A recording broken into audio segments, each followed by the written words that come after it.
ಬಳ್ಳಾರಿ ನಗರಾಭಿವೃದ್ಧಿ ಪ್ರಾಧಿಕಾರ ಅಂದರೆ ಬುಡಾದಲ್ಲಿ ಭ್ರಷ್ಟಾಚಾರ ಮುಂದುವರೆದಿದೆ ಎಂದು ಗಂಭೀರ ಆರೋಪ ಕೇಳಿಬಂದಿದೆ.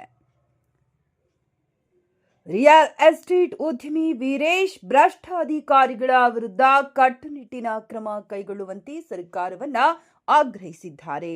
ಬಳ್ಳಾರಿ ನಗರದ ಪತ್ರಿಕಾ ಭವನದಲ್ಲಿ ಸುದ್ದಿಗೋಷ್ಠಿ ನಡೆಸಿದ ರಿಯಲ್ ಎಸ್ಟೇಟ್ ಉದ್ಯಮಿ ವೀರೇಶ್ ಮಾತನಾಡಿ, ಕಳೆದ 20 ವರ್ಷಗಳಿಂದ ರಿಯಲ್ ಎಸ್ಟೇಟ್ ಕ್ಷೇತ್ರದಲ್ಲಿ ಕಾರ್ಯನಿರ್ವಹಿಸುತ್ತಿದ್ದು, ಇತ್ತೀಚಿನ ದಿನಗಳಲ್ಲಿ ಲೇಔಟ್ ಅನುಮೋದನೆ ಸೇರಿದಂತೆ ವಿವಿಧ ಕಡತಗಳ ವಿಲೇವಾರಿಗಾಗಿ ಅಧಿಕಾರಿಗಳು ಮತ್ತು ಸಿಬ್ಬಂದಿ ಲಂಚಕ್ಕೆ ಬೇಡಿಕೆ ಇಡುತ್ತಿದ್ದಾರೆ ಎಂದು ಆರೋಪಿಸಿದರು.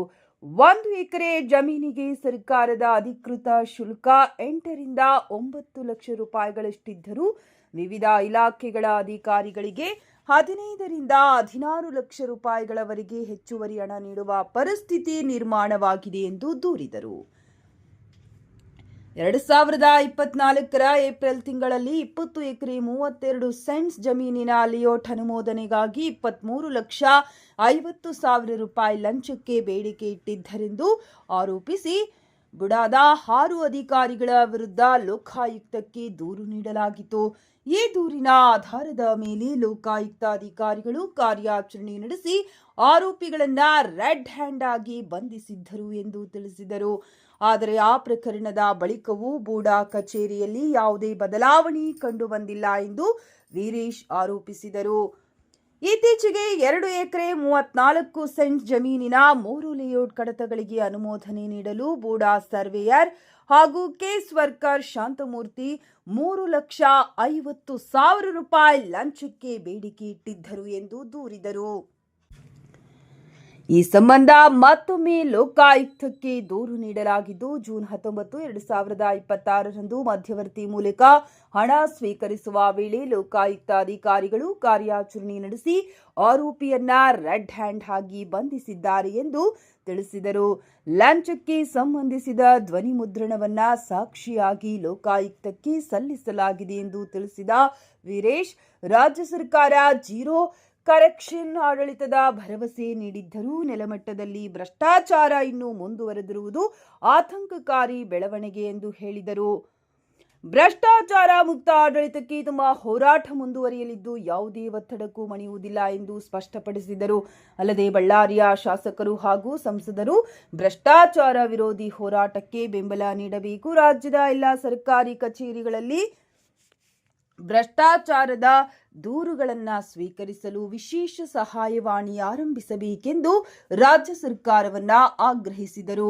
ಬಳ್ಳಾರಿ ಜಿಲ್ಲೆಯಲ್ಲಿ ಭ್ರಷ್ಟಾಚಾರ ನಿರ್ಮೂಲನೆಯಾಗಿ ಸಾರ್ವಜನಿಕರಿಗೆ ಪಾರದರ್ಶಕ ಸೇವೆ ದೊರೆಯಬೇಕು ಎಂಬುದು ತಮ್ಮ ಸುದ್ದಿಗೋಷ್ಠಿಯ ಪ್ರಮುಖ ಉದ್ದೇಶ ಎಂದು ವೀರೇಶ್ ತಿಳಿಸಿದರು.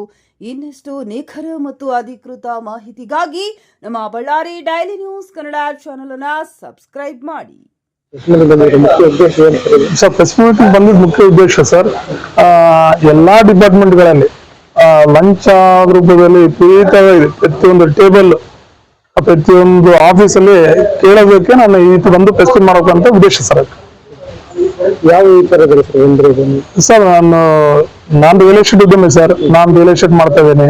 ಪೇಪರ್ ವರ್ಕ್ ಅಲ್ಲಿ ನಮ್ದು ಎಲ್ಲಾ ಡಿಪಾರ್ಟ್ಮೆಂಟ್ ಅಡ್ಡಾಡ್ತಾರೆ sir. Taluk office, board office, DC office, municipality, KWS, ಗ್ರಾಮ ಪಂಚಾಯತ್ ಎಲ್ಲಾ ಡಿಪಾರ್ಟ್ಮೆಂಟ್ ಅಡ್ಡಾಡ್ತಾರೆ ಸರ್. ಫೈಲ್ ಒಂದು ಲೇಔಟ್ ಮಾಡ್ಬೇಕಂದ್ರೆ ಎಲ್ಲಾ ಡಿಪಾರ್ಟ್ಮೆಂಟ್ ಅಡ್ಡಾಡ್ಬೇಕು. ಆ ಅಡ್ಡಾಡ್ದಾಗೆಲ್ಲ ಪ್ರತಿಯೊಬ್ಬರು ಕೇಳ್ತಾರೆ ಸರ್. ಸರ್, ಎಕರೆಗೆ ಏನಿಲ್ಲ ಸರ್. 5 ಎಕರೆ ಐತಂದ್ರೆ 5 ಎಕರೆಗೆ ಇಂಟು 30,000 ಒಂದು ಟೇಬಲ್ ಕೇಳುತ್ತೆ, ಲಕ್ಷ ರೂಪಾಯಿ ಒಂದು ಟೇಬಲ್ ಕೇಳ್ತಾರೆ. ಅವ್ರವ್ರ ರೇಂಜ್ ತಕ್ಕಂತ ಕೇಳ್ತಾರೆ ಸರ್. ಯಾರು ಕೇಳಿ ಸರ್? ಸರ್, ನನ್ನ ಕೇಳಿದ್ದು ಶಾಂತಮೂರ್ತಿ ಸರ್. ಬುಡದಲ್ಲಿ ಶಾಂತಮೂರ್ತಿ ಅಂತ ಹೇಳಿ case worker cum survey sir. 2024ರಲ್ಲಿ 6 ಮಂದಿ ಅರೆಸ್ಟ್ ಸರ್. 23 ಲಕ್ಷ ಡಿಮ್ಯಾಂಡ್ ಮಾಡಿದ್ದಾರೆ ಸರ್. ನಾಗೆಲ್ಲ ಯಾರ್ಯಾರು ಕೊಡ್ಬೇಕಂತ ಪ್ರತಿಯೊಬ್ಬರು ಲಂಚ ಅಂದ್ರೆ ಸರ್, ನನ್ನ ಶಾಂತಮೂರ್ತಿ ಕೇಳಿದ್ದು ಆಂಜನೇಯಲು ಮಿನಿಸ್ಟರ್ ಅಂತ ಹೇಳಿದೆ ಸರ್. ಬುಡಾಧ್ಯಕ್ಷ ಸರ್. ಅವರೇ ನಾನು ಬುಡಾಧ್ಯಕ್ಷ ಕೇಳಿಲ್ಲ ಸರ್. ನಾನು ಆಫೀಸ್ ಫೀಸ್ ಎಲ್ಲ ಅಂತೇಳಿ ಅಡಿಷನಲ್ ಎಷ್ಟು ಫೀಸ್ ಆಗ್ತದೆ ಸರ್? ಆಫೀಸ್ ಫೀಸ್ ಅಂದ್ರೆ 12 ಲಕ್ಷ ಆಗುತ್ತೆ ಸರ್. 11 ಲಕ್ಷ ಆಗುತ್ತೆ. ಇಲ್ಲಿ 12-15 ಲಕ್ಷ ತನಕ ಲಂಚ ಕೇಳ್ತಾರೆ ಸರ್. ಹೌದು ಸರ್, ಹೌದು ಸರ್.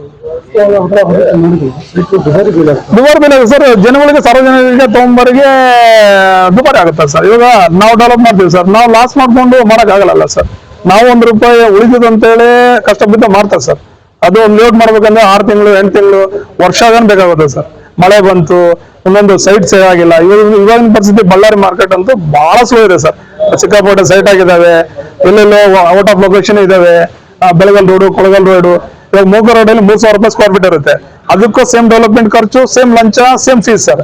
ಇವಾಗ ಕೊಳಗಲ್ಲಿ ₹900 ಹೋದ್ರೆ ಅಲ್ಲಿ ಸೇಮ್ ಲಂಚ, same fees, same development sir. ಭ್ರಷ್ಟಾಚಾರ ನಿಂತರೆ ಬಡವರಿಗೆ ಕಡಿಮೆ ದರ ಸರ್ ಭ್ರಷ್ಟಾಚಾರ ನಿಂತರೆ ಬಡವರಿಗೆ ಎಲ್ಲ ಸಾರ್ವಜನಿಕರಿಗೆ ಕಡಿಮೆ ಬೆಲೆ ಸಿಗುತ್ತೆ ಸರ್. ಇಲ್ಲ ಲಂಚ ಯಾವ ರೀತಿಯಲ್ಲಿ ಕೊಡ್ತಾರೆ ಸರ್ ಇಲ್ಲ ಸರ್, ಫೋನ್ ಪೇ ಮೂಲಕ ಅಂದ್ರೆ ಇಷ್ಟು ಮುಂಚೆ ಕೇಸ್ ಮಾಡಿದಲ್ಲಿ ₹10,000, ₹20,000, ₹30,000 ತಗೊಂಡಿದ್ದೆ ಸರ್. 3 ಲಕ್ಷ ಅಂದ್ರೆಗಿನ ಕ್ಯಾಶ್ ರೂಪದಲ್ಲಿ ಇಸ್ಕೊಂತಾರೆ ಸರ್. ನಾನು ಲಾಸ್ಟ್ ಟೈಮ್ ರಮೇಶ್ ಹೋಟೆಲ್ ಕೊಟ್ಟಿದ್ದು 5 ಲಕ್ಷ ರೆಡ್ ಹ್ಯಾಂಡ್, ಆಮೇಲೆ ಶಾನ್ಮೂರ್ತಿ ಕೊಟ್ಟಿದ್ದು 3.5 ಲಕ್ಷ ರೆಡ್ ಹ್ಯಾಂಡ್ ಸರ್. ಯಾರ್ಯಾರು ದೂರು ಕೊಟ್ಟಿದ್ರಿ ಲಂಚ ವಿಚಾರ? ನಾನು ದೂರು ಕೊಟ್ಟಿದ್ದು ಲೋಕಾಯುಕ್ತ ಕೊಟ್ಟಿದ್ದೆ ಸರ್. ಅವರು ಚೆನ್ನಾಗಿ ಮಾಡಿದ್ರು. ಇಷ್ಟು ಮುಂಚೆಗಾನೆ ಅವರು ಚೆನ್ನಾಗಿ ಸಹಕರಿಸಿದ್ರು ಸರ್. ಇದು ಮಾಡ್ಕೊಟ್ರು ಸರ್.